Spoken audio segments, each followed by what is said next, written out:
Ninguém nunca perguntou a ela se doía amar em silêncio. Naquela casa grande de paredes claras e janelas sempre abertas, o silêncio era mais pesado do que as correntes que ainda marcavam os pulsos de quem servia. Lina sabia disso desde menina. Sabia porque aprendeu cedo que falar demais custava caro, e sentir demais custava ainda mais. Mesmo assim, naquela manhã abafada, quando ouviu o choro contido vindo do quarto dos fundos, algo dentro dela se moveu. "Não chora assim, menino", sussurrou, quase sem perceber que falava. O choro cessou por um instante. Um soluço preso. Um silêncio estranho. Do outro lado da porta estava Tomás, o filho do senhor da fazenda. Tinha apenas 8 anos, mas já carregava nos olhos um cansaço que não combinava com a infância. O pai gritara com ele minutos antes, palavras duras, frias, que ainda ecoavam nos corredores. Tomás não entendia por que nunca era suficiente. Não entendia por que o amor naquela casa parecia sempre condicionado. "Quem está aí?" perguntou ele com a voz trêmula. Lina hesitou. Escrava não devia consolar filho de senhor. Escrava devia limpar, cozinhar, baixar a cabeça. Mas algo mais forte que o medo a empurrou para a frente. "Sou eu." Lina, a porta se abriu devagar. Os olhos do menino estavam vermelhos, o rosto molhado. Por um segundo, eles apenas se olharam, dois mundos separados pela mesma dor. "Ele disse que eu sou fraco", murmurou Tomás, quase envergonhado. "Disse que homem não chora." Lina se ajoelhou à frente dele. Não tocou de imediato. Aprendera que até o gesto mais simples podia ser interpretado como ousadia. "Homem sente", respondeu com cuidado. "E sentir não é fraqueza." Tomás franziu a testa, confuso. "Então por que dói tanto?" Ela respirou fundo. Não tinha resposta pronta. Nunca tivera alguém que explicasse suas próprias dores. "Porque ninguém ensinou a gente a amar direito", disse por fim. Foi ali, naquele quarto simples, que algo começou sem que nenhum dos dois pudesse imaginar as consequências. Um vínculo silencioso, proibido, tecido entre palavras baixas, olhares cúmplices e uma necessidade profunda de afeto. Lina passaria a ser mais do que a mulher que servia a comida. E Tomás passaria a aprender, nos braços de quem a sociedade dizia não ter valor, o significado mais puro do amor. Mas naquela época, nenhum dos dois sabia que aquele sentimento os colocaria em lados opostos da história. Nem que amar, naquele lugar, teria um preço alto demais. Antes de seguirmos por essa história que fala de dor, escolhas e redenção, se você está sentindo algo ao ouvir essas palavras, curta e se inscreva. Assim, você não perde outras histórias que também tocam onde quase ninguém vê. Lina passou a voltar àquele quarto sempre que podia, quase sempre em silêncio, quase sempre sem ser notada. Não entrava como quem desafia regras, mas como quem aceita um destino torto e tenta suavizá-lo. Tomás a esperava, às vezes com lágrimas, às vezes com perguntas que ninguém na casa grande respondia. "Por que meu pai nunca me olha quando falo?" Ele perguntou certa tarde, sentado no chão, abraçando os joelhos. Lina demorou a responder. Sabia que cada palavra podia ser perigosa. "Às vezes quem manda não aprendeu a escutar", disse ela, "e confunde força com dureza." Tomás mastigou aquilo em silêncio. Depois encostou a cabeça no braço dela. Lina sentiu o corpo inteiro gelar. Não era permitido, não era correto, mas não afastou. Naquela fazenda, no interior de um país jovem e marcado por desigualdades profundas, Lina era conhecida apenas como a escrava da cozinha. Poucos sabiam de sua história. Fora arrancada da mãe ainda menina, vendida, transferida, esquecida, aprendera a sobreviver se tornando invisível. Já Tomás crescera cercado de gente, mas sozinho. O pai, Álvaro, acreditava que carinho criava homens fracos. A mãe morrera cedo, e com ela qualquer vestígio de afeto naquela casa. "Se eu fosse mais forte, ele gostaria de mim?" insistiu o menino. "Ele pode gostar, mesmo que não saiba mostrar", respondeu Lina, mesmo sem acreditar muito nisso. Os encontros se tornaram rotina. Alguns minutos roubados entre tarefas. Lina contava histórias simples, inventadas na hora, sobre pessoas que erravam e ainda assim eram amadas. Tomás escutava como quem aprende uma língua nova. "Você não me bate", ele disse um dia surpreso. "Amor não bate", respondeu ela firme. Foi nesse ponto que algo começou a mudar dentro de Lina também. Ao cuidar do menino, ela tocava partes suas que julgara mortas. Ria baixo, sorria com os olhos, sentia orgulho quando Tomás repetia palavras que aprendera com ela. Mas cada gesto vinha acompanhado do medo constante de serem vistos. Certa noite, Álvaro entrou no quarto sem bater. Encontrou Lina sentada na beira da cama, ajudando Tomás a respirar depois de um pesadelo. "O que você pensa que está fazendo?" rosnou. Lina se levantou imediatamente, os olhos no chão. "O menino estava mal, senhor." Álvaro encarou o filho, depois a escrava. "Você não precisa dela. Não é assim que se cria um homem." Tomás abriu a boca, mas fechou. O pai nunca permitira respostas. "Saia", ordenou Álvaro. Lina saiu, mas algo se partiu ali. Nos dias seguintes, foi proibida de entrar nos quartos. Passou a ver Tomás apenas de longe, nos corredores. Ele evitava o olhar do pai, mas procurava o dela, como quem busca ar. "Lina", chamou ele um dia baixinho quando ninguém via. "Eu lembro do que você disse." Ela sorriu contida. "Então guarde isso", respondeu. "Ninguém pode tirar o que você aprende com o coração."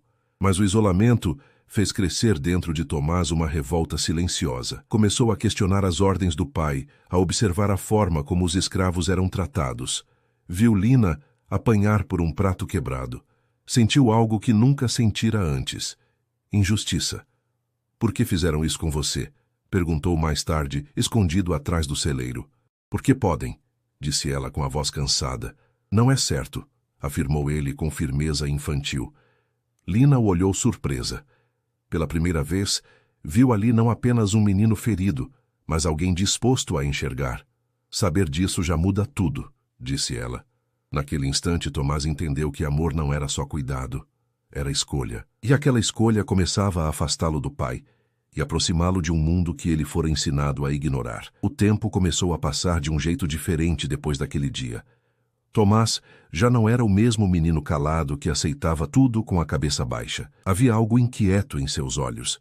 Uma pergunta constante que não encontrava espaço na casa grande. Lina percebia isso de longe, mesmo quando fingiam não se conhecer. Ela sentia o peso do que havia despertado nele. "Menino curioso demais costuma sofrer", murmurou uma vez para Rosa, outra escrava mais velha, enquanto lavavam roupas no riacho. "Sofre mais quem nunca aprende a perguntar", respondeu Rosa sem olhar para ela. Tomás passou a observar tudo. O modo como os homens brancos falavam alto com quem não podia responder. Como o pai passava a cavalo pelos campos sem sequer olhar para os trabalhadores. Como Lina andava sempre com os ombros tensos, mesmo quando ninguém gritava. Certa tarde, ele a encontrou perto da senzala, fingindo brincar com um galho seco. "Você está machucada?" perguntou, apontando para o braço dela marcado. Lina puxou a manga instintivamente. "Não é nada." "É sim", insistiu. "Doeu." Ela suspirou. Olhou em volta, certificando-se de que estavam sozinhos. "Dói menos quando a gente se acostuma", disse. Tomás sentiu um nó no peito. Não queria que ela se acostumasse. Não queria que ninguém tivesse que se acostumar. Naquela noite, durante o jantar, ele quebrou o silêncio pesado da mesa. "Sapei-se... Por que eles apanham?" O talher de Álvaro parou no ar. "Porque precisam aprender", respondeu seco. "Aprender o quê?" Tomás insistiu, com a voz firme demais para uma criança. O pai o encarou como se visse um estranho. "Aprender o lugar deles." O coração do menino disparou. Ele se levantou abruptamente. "E quem ensinou o nosso?" O estalo do tapa ecoou pela sala. Tomás caiu, o rosto ardendo. Álvaro respirava pesado. "Nunca mais me desafie", rosnou. No quarto, mais tarde, Tomás chorou em silêncio. Lina ouviu. Contra todas as ordens entrou. Não falou nada, apenas sentou ao lado dele. O menino se agarrou ao vestido dela como se o mundo estivesse desmoronando. "Eu tentei", sussurrou. "Eu tentei falar." "Eu sei", respondeu ela, segurando o choro. "Nem todo mundo está pronto para ouvir. Mas eu não consigo fingir que não vejo mais." Lina fechou os olhos. Aquilo era perigoso. Para ela, para ele. "Ver muda a gente", disse. "E depois disso não tem volta." A partir daí, Tomás passou a fazer pequenas coisas. Dividia comida escondido. Ajudava crianças escravizadas a carregar água. Questionava ordens simples. Cada gesto era pequeno, mas juntos formavam algo maior. Alguns escravos começaram a notar. O senhorzinho não é igual ao pai, cochichavam. Lina sentia orgulho e medo na mesma medida. Você precisa ter cuidado, alertou ela certa vez. Esse mundo não perdoa quem atravessa linhas, e quem nunca atravessa vive preso, respondeu ele, surpreendendo-a. Enquanto isso, rumores corriam. Álvaro percebia a mudança no filho e atribuía tudo à influência errada. Aquela escrava está envenenando você, disse certa noite. Vou mandar vendê-la. O chão pareceu desaparecer sob os pés de Tomás. Não, disse sem pensar. A culpa é minha. Álvaro riu incrédulo. Criança não pensa sozinha. Mas Lina ouviu. E naquela madrugada, decidiu que precisava se afastar. Aproximar-se demais daquele menino poderia destruí-lo. No último encontro, antes do afastamento forçado, ela falou com a voz embargada. Às vezes, amar é sair de perto. Não, respondeu ele chorando. Amar é ficar. Ela segurou o rosto dele com as duas mãos.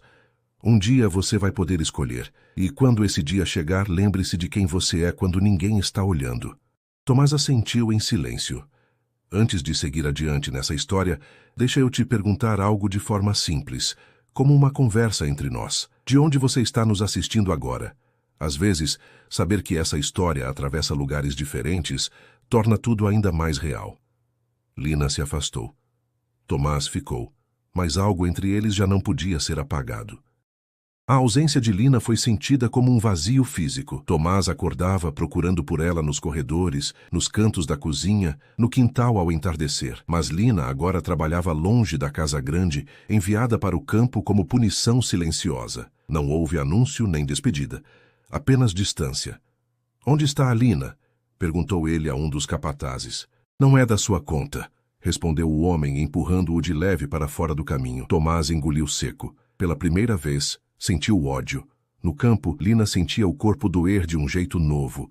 O sol castigava, a terra rachava os dedos e o cansaço vinha antes mesmo do meio-dia. Mas o que mais doía era não saber como Tomás estava. Pensava nele em silêncio, repetindo para si mesma que aquilo era o certo. Que distância era a proteção. Ainda assim, à noite, quando se deitava no chão duro da senzala, o choro vinha baixo, controlado, como tudo em sua vida. Você fez o certo, disse Rosa percebendo. Se continuasse perto, iam destruir os dois. Eu sei, respondeu Lina, mas saber não dói menos. Tomás começou a mudar de novo, mas agora de outra forma. O menino doce deu lugar a um jovem fechado, observador. Passava horas lendo os livros que encontrava na biblioteca do pai, tentando entender o mundo que o cercava. Lia sobre leis, impérios, comércio, mas não encontrava nada que explicasse por que alguns nasciam para mandar e outros para sofrer. Isso não está nos livros, murmurava para si mesmo. Com o passar dos anos, Tomás cresceu. O corpo se fortaleceu, a voz engrossou, mas o olhar continuava inquieto. Álvaro começou a levá-lo para reuniões com outros senhores, tentando moldá-lo à força. Um dia tudo isso será seu, dizia apontando para as terras, e você precisa aprender a manter ordem. Tomás assentia em silêncio. Aprendera a fingir. Certa tarde, já com 17 anos, ele viu Lina novamente. Ela carregava sacos de grãos, o rosto mais marcado, os cabelos presos de qualquer jeito. Por um instante, os olhos se encontraram. Nada foi dito, mas foi como se o tempo tivesse parado. Naquela noite, Tomás não conseguiu dormir. Pulou a janela do quarto e caminhou até a senzala, escondendo-se das sombras. Lina, chamou baixinho. Ela se virou assustada. Você não devia estar aqui. Eu precisava te ver. Houve um silêncio longo. Você cresceu, disse ela por fim. E você... Ele parou. Você parece cansada. Lina sorriu sem humor. A vida cansa. Eu nunca esqueci o que você me ensinou, disse ele com urgência. Eu vejo tudo agora, e isso está me sufocando. Ela o encarou com firmeza. Ver é só o começo. O que você faz com isso é o que importa. Eu não quero ser como ele, disse, referindo-se ao pai. Não quero mandar, ferir, humilhar. Então não seja, respondeu ela. Mas saiba que escolher outro caminho cobra caro. Nos meses seguintes, Tomás passou a ajudar de forma mais organizada. Usava sua posição para aliviar punições, para desviar alimentos, para interferir quando os castigos iam longe demais. Alguns escravos passaram a confiar nele. Outros desconfiavam. Filho de senhor nunca deixa de ser senhor, diziam. Tomás entendia. Não pedia confiança, apenas agia. Álvaro começou a perceber. Você está mole, acusou. Está perdendo o respeito. Talvez o respeito nunca tenha existido, respondeu Tomás com calma perigosa. A discussão terminou com uma ordem clara. Tomás seria enviado para a cidade, para aprender negócios e se afastar de más influências. Antes de partir, ele procurou Lina mais uma vez. Vão me mandar embora, disse. Talvez seja melhor, respondeu ela, embora doesse. Eu volto, afirmou ele. Quando voltar, quero fazer diferente. Lina o olhou nos olhos procurando o menino que conhecera. Ainda estava lá. Promessas são fáceis, disse. Mudanças não. Eu sei, respondeu. Mas foi com você que eu aprendi o que era amor. E isso eu não desaprendo. Ela respirou fundo, segurando as lágrimas. Então vá, disse. Aprenda. Cresça. E não esqueça de quem você foi quando ninguém mandava em você. Tomás partiu ao amanhecer. Lina ficou observando a poeira baixar, sentindo que algo grande estava se aproximando. Não sabia se era salvação ou tragédia. Só sabia que aquela história ainda estava longe de acabar. A cidade parecia outro mundo. Barulhenta, apressada, cheia de homens que falavam de dinheiro como se fosse sangue correndo nas veias. Tomás chegou ali ainda carregando o cheiro da terra da fazenda e a memória de Lina grudada no peito. Álvaro o instalou na casa de um sócio antigo e deixou ordens claras. Aprenda a mandar sem hesitar, disse antes de partir. O mundo respeita quem não fraqueja. Tomás assentiu. Era isso que aprendera a fazer, concordar por fora e resistir por dentro. A cidade parecia outro mundo. Barulhenta, apressada, cheia de homens que falavam de dinheiro, como se fosse sangue correndo nas veias. Tomás chegou ali ainda carregando o cheiro da terra da fazenda e a memória de Lina grudada no peito. Álvaro o instalou na casa de um sócio antigo e deixou ordens claras. Aprenda a mandar sem hesitar, disse antes de partir. O mundo respeita quem não fraqueja. Tomás assentiu. Era isso que aprendera a fazer, concordar por fora e resistir por dentro. Na cidade, os dias eram tomados por reuniões, livros de contabilidade e discursos sobre lucro. Tomás observava homens discutirem a venda de pessoas com a mesma frieza com que falavam de gado. No início sentia náusea, depois aprendeu a esconder. Você é calado demais, comentou Henrique, um jovem comerciante, certa tarde. Isso pode ser visto como fraqueza, ou como atenção, respondeu Tomás. Quem fala demais costuma errar mais. Henrique riu sem perceber o peso daquelas palavras. À noite, sozinho no quarto, Tomás escrevia cartas que nunca enviava.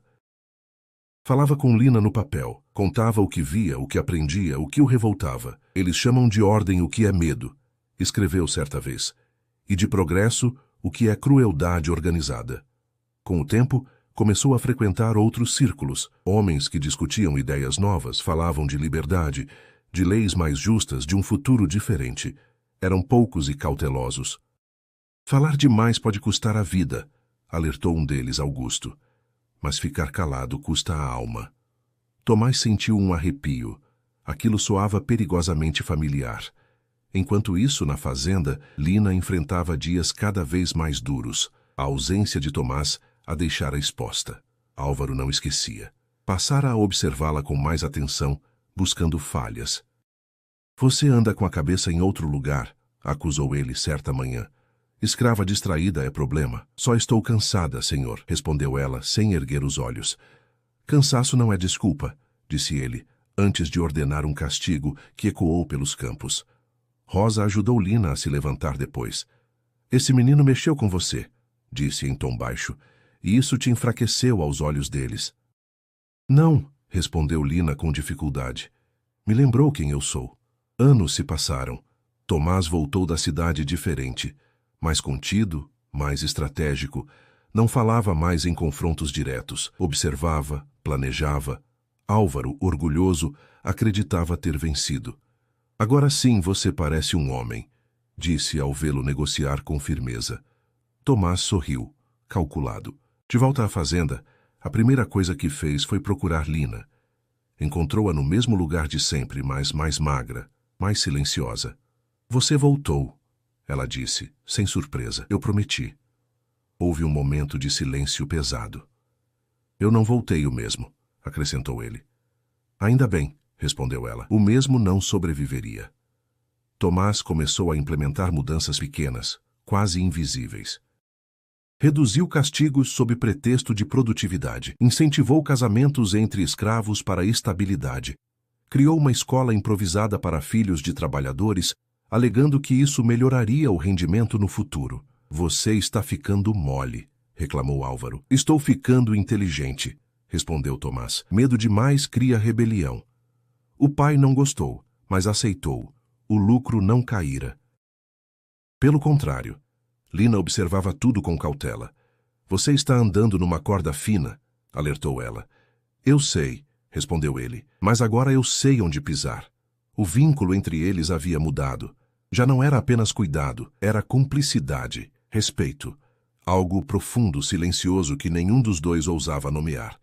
Certa noite, sentados à distância permitida, Tomás falou. Se um dia eu cair, não quero que você se culpe. Não fale assim, disse ela. Quem escolhe lutar sabe o risco. Foi com você que eu aprendi isso, respondeu ele. Que amar também é proteger, mesmo quando dói. Lina o encarou, sentindo o peso dos anos. Então proteja, disse. Mas não se esqueça, não é você quem precisa ser salvo. Somos todos. Naquela noite, um grupo de escravos foi pego tentando fugir. Álvaro ordenou punição exemplar. Tomás interveio pela primeira vez de forma direta. Chega, disse firme. Não vai haver sangue. Álvaro o encarou surpreso. Você ousa me desafiar na minha própria terra? Eu ouso impedir uma injustiça, respondeu Tomás, mesmo que isso custe tudo. O silêncio que se seguiu foi pesado. Lina sentiu o coração disparar. Aquilo era o ponto sem retorno. Álvaro recuou, não por compaixão, mas por cálculo. Havia testemunhas demais. Mas naquela noite, Lina soube. A guerra silenciosa tinha começado. Depois daquela noite, nada mais foi igual. A fazenda continuava de pé, os campos seguiam verdes, os homens ainda acordavam antes do sol, mas algo invisível havia se rompido. Álvaro passou a tratar Tomás como um estranho dentro da própria casa. Não gritava mais, observava. E isso era pior. Você anda se esquecendo de quem manda, disse ele certa manhã, enquanto caminhavam lado a lado pelos corredores. Eu sei exatamente quem manda, respondeu Tomás. Só não acredito mais que mandar seja o mesmo que esmagar. Álvaro parou. O olhar era frio. Ideias perigosas costumam terminar mal. Tomás sustentou o olhar. O silêncio também. A tensão se espalhou. Capatazes cochichavam. Escravos percebiam que algo estava mudando, ainda que não soubessem dizer o quê. Lina sentia isso no corpo. Os castigos haviam diminuído, mas o ar estava mais pesado. Mudanças lentas sempre provocavam reações violentas. Eles vão tentar te quebrar, disse ela a Tomás certa noite. Primeiro com medo, depois com força.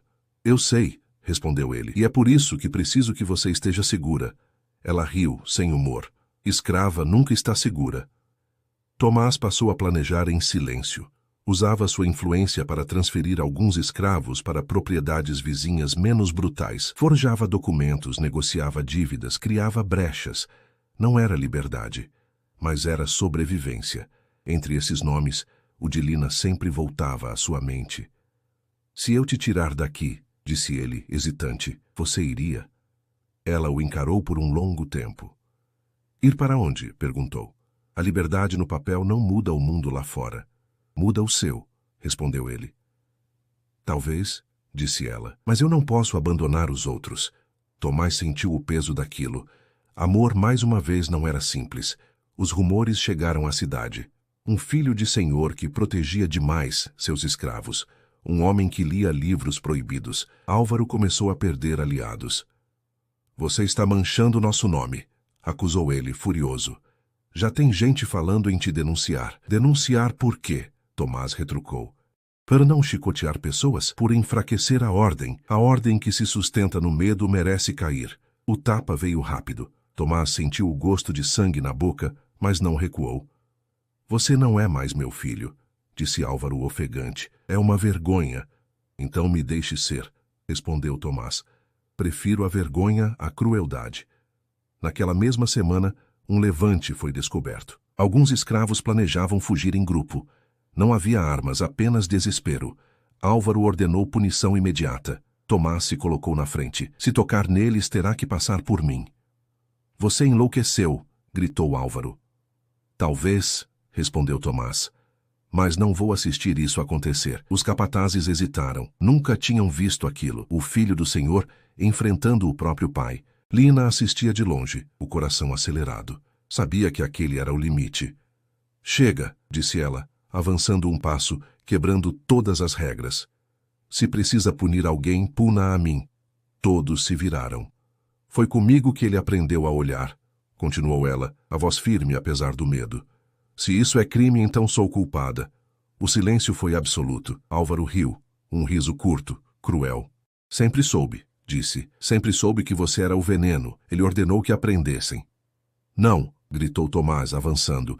Um passo a mais e ela morre, disse Álvaro calmo demais. Tomás parou.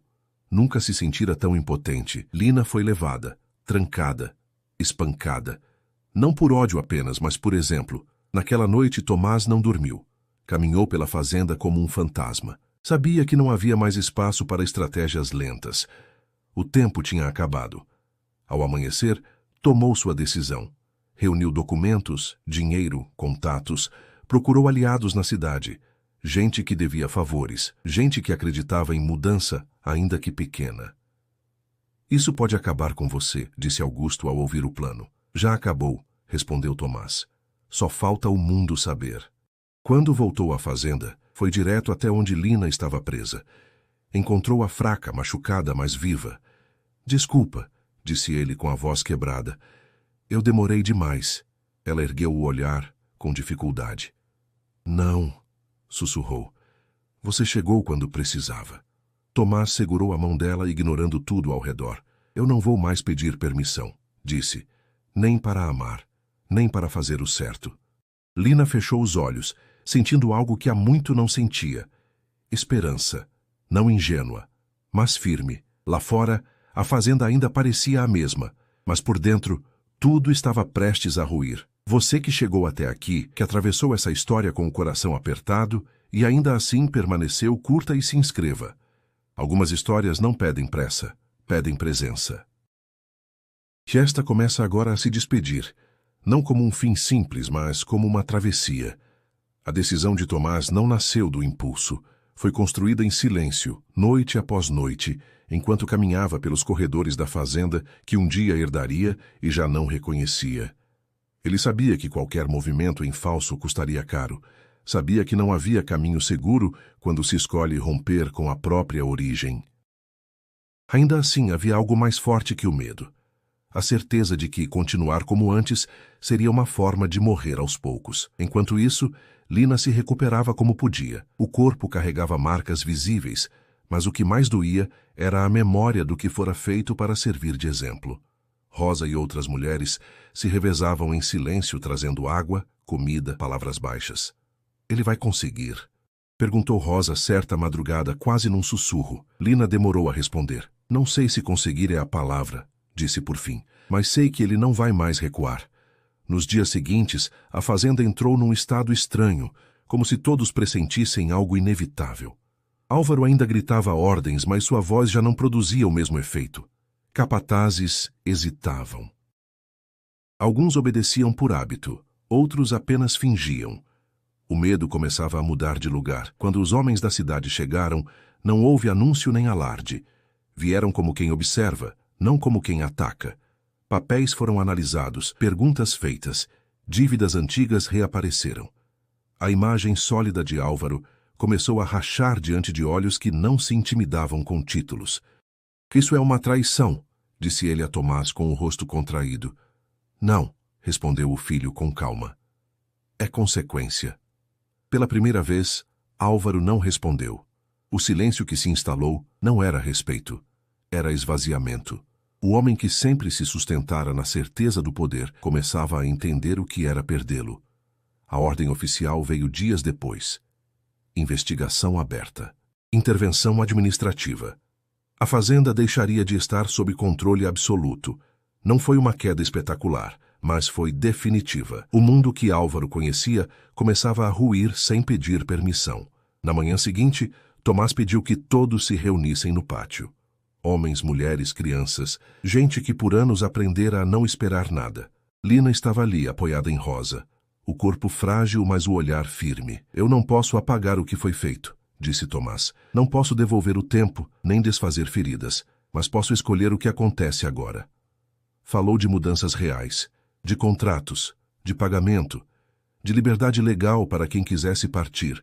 Não prometeu justiça perfeita, prometeu responsabilidade. Alguns choraram.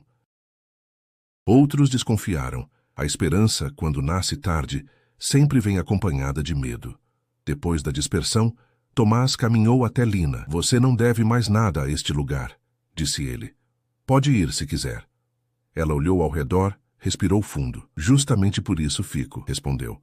Agora é escolha. Eles caminharam lado a lado, não como senhor e escrava, mas como duas pessoas que haviam sido transformadas pela mesma dor e pela mesma decisão. O que viria depois ainda era incerto, mas o que havia sido quebrado jamais seria reconstruído da mesma forma. O tempo, depois da queda de Álvaro, passou a andar de outro jeito, não mais pesado, mas cauteloso. Nada se transformou de um dia para o outro, e Tomás fez questão de não fingir que sim. Ele sabia que mudanças reais não nascem de discursos, mas de continuidade, e isso exigia presença. Alguns escravos partiram assim que puderam. Queriam distância de qualquer lembrança daquele lugar. Outros ficaram não por submissão, mas por escolha. Pela primeira vez, puderam decidir. Lina acompanhava cada despedida com o coração apertado e sereno ao mesmo tempo. Ir também é coragem, dizia a quem partia. Ficar, às vezes, é outra forma de luta. Ela se tornou, sem título algum, um ponto de equilíbrio. A quem chegava com medo, oferecia escuta. A quem vinha com raiva, oferecia silêncio. A quem não sabia ler, oferecia paciência. Não porque se achasse forte, mas porque aprendera que ninguém se reconstrói sozinho. Tomás, por sua vez, começou a ser chamado para fora da fazenda. Reuniões na cidade, conversas difíceis, gente que queria usá-lo como símbolo e outros que queriam destruí-lo por isso. Ele recusava os dois extremos. Não sou herói, dizia. Só não quis continuar sendo cúmplice. Houve ameaças. Houve noites mal dormidas, houve dúvidas. Em muitos momentos pensou se teria ido longe demais. Sempre que isso acontecia, voltava para a fazenda e sentava ao lado de Lina, sob a árvore antiga, onde tudo parecia mais simples. Eu fiz certo? Perguntou ele certa vez com a voz cansada. Lina não respondeu de imediato. Você fez o possível, disse por fim. E isso é tudo que se pode exigir de alguém. Os anos avançaram. A fazenda já não era reconhecida pelo medo, mas pelo esforço de se tornar algo diferente. Imperfeito, sim, mas humano. Tomás passou a se ausentar por períodos mais longos, envolvido em mudanças que iam além daquele pedaço de terra. Lina permanecia, agora com cabelos grisalhos e passos mais lentos, mas com a mesma presença firme. Quando ele voltava, conversavam pouco. Não precisavam de explicações. O que havia entre eles não dependia de palavras, nem de gestos permitidos. Era feito de escolhas repetidas ao longo do tempo. Você podia ter ido comigo, disse Tomás certa tarde. Eu fui, respondeu Lina sorrindo. Em tudo que você levou daqui. A despedida definitiva não foi anunciada. Lina adoeceu devagar, como quem se despede sem alarde. Nos últimos dias, Tomás não saiu de perto. Segurava sua mão como quando era menino, sentindo que o mundo voltava a se estreitar. Não fique triste, sussurrou ela. O que precisava ser plantado foi. Eu não seria nada sem você, disse ele com lágrimas contidas. Não diga isso, respondeu Lina. Você é quem escolheu crescer. Ela partiu numa manhã silenciosa, cercada por gente que aprendera a viver sem correntes visíveis. Tomás chorou não como quem perde, mas como quem agradece.